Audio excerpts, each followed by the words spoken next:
मैं ऐसा क्यों हूँ? पट्टू तोता बड़ा उदास बैठा था। माँ ने पूछा, क्या हुआ बेटा, तुम इतने उदास क्यों हो? मैं अपनी इस अटपटी चोंच से नफरत करता हूँ, पट्टू लगभग रोते हुए बोला। तुम अपनी चोंच से नफरत क्यों करते हो? इतनी सुंदर तो है, माँ ने समझाने की कोशिश की। नहीं, बाकी सभी पक्षियों की चोंच कहीं अच्छी है। बिरजू बाज, कालू कौवा, कल की कोयल, सभी की चोंच मुझसे अच्छी है, पर मैं ऐसा क्यों हूँ? पट्टू उदास बैठ गया। माँ कुछ देर शांति से बैठ गई। उसे भी लगा कि शायद पट्टू सही कह रहा है। पट्टू को समझाए तो कैसे? तभी उसे सूझा कि क्यों ना पट्टू को ज्ञानी काका के पास भेजा जाए, जो पूरे जंगल में सबसे समझदार तोते के रूप में जाने जाते थे। माँ ने तुरंत ही पट्टू को काका के पास भेज दिया। ज्ञानी काका जंगल के बीचों बीच एक बहुत पुराने पेड़ की शाखा पर रहते थे। पट्टू उनके समक्ष जाकर बैठ गया और पूछा, काका, मेरी एक समस्या है। प्यारे बच्चे, तुम्हें क्या दिक्कत है? बताओ मुझे, काका बोले। पट्टू बताने लगा, मुझे मेरी चोंच पसंद नहीं है। ये कितनी अटपटी सी लगती है। बिल्कुल भी अच्छी नहीं लगती। वही मेरे दोस्त बिरजू बाज, कालू कौवा, कल की कोयल, सभी की चोंच कितनी सुंदर है। काका बोले, सो तो है, उनकी चोंचें तो अच्छी हैं।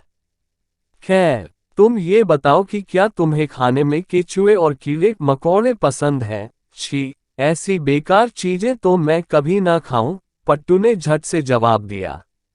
अच्छा छोड़ो, क्या तुम्हें मछलियां खिलाई जाएं? काका ने पूछा, या फिर तुम्हें खरगोश और चूहे परोसे जाएं? वैकक, काका कैसी बातें कर रहे हैं आप?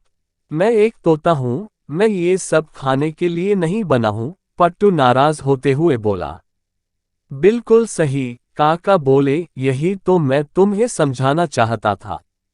ईश्वर ने तुम्हें कुछ अलग तरीके से बनाया है। जो तुम पसंद करते हो वो तुम्हारे दोस्तों को पसंद नहीं आएगा, और जो तुम्हारे दोस्त पसंद करते हैं वो तुम्हें नहीं भाएगा।